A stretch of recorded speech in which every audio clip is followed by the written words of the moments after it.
যা ঘটেছে এটি অমানবিক, অসুন্দর, অনাকাঙ্ক্ষিত। স্বাধীনতা পেলাম ৫৪ বছর।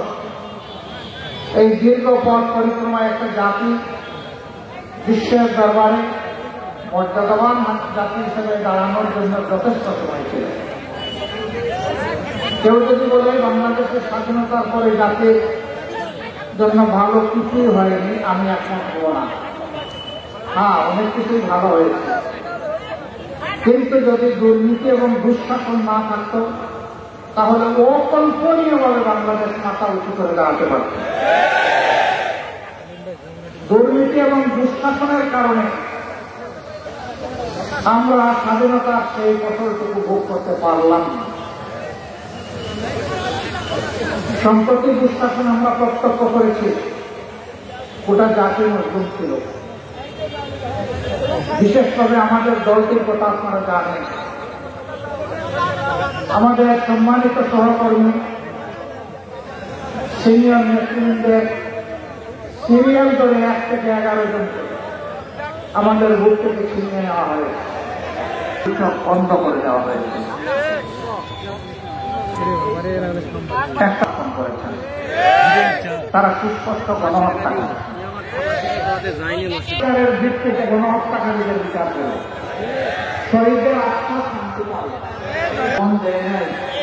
যেন তেন ভাবে আমরা শহীদদের সমস্যায় বসে যাবো, তারা আগ্রহী ছিলেন না, বরঞ্চ অনেকেই প্রতিপক্ষ দমনে ব্যস্ত হয়ে পড়েছে। কর্তব্যের জন্য তাদেরকে জবাব দিতে হবে, এই বিশ্বাস তাদের ছিল না।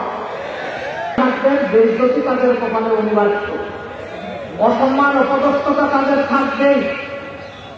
মানুষ কেন টাকার গোলাম হবে? এত বাবা তো বানাইতে পারবে না, বাকিটা আমি না বলি, বুঝছেন তো? বলছে এরপরে জিজ্ঞেস করছে, আচ্ছা এখন যে বাবা আছেন নির্বাচনের পরে মনে থাকবে তো? বলেন, নির্বাচিত হওয়ার ১.৫ বছর পরে ভদ্রলোক ওনার সাথে একটু মোলাকাত করতে গেছে, তো বলে যে আপনাকে জানি কোথায় দেখেছি মনে হয়। হ্যাঁ, মানুষ তার বাবাকে ভুলে যায়, এখন দেখতে পারলাম। সেগুলা বেলচিবাজি, ধোঁকা।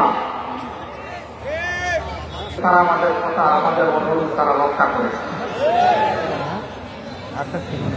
সম্মানিত ভাইয়েরা, বাংলাদেশ চাই আমরা একটা শোষণহীন বৈষম্যমুক্ত বাংলাদেশ চাই। আমরা এর জন্যই দেশে সরকারের শাসন চাই। অবশ্যই মানুষ আপনাদেরকে জিজ্ঞেস করবেন, আপনারা যদি নির্বাচিত হন তাহলে সৎলোক থাকবেন, তার প্রমাণ কি? 2টা প্রমাণ।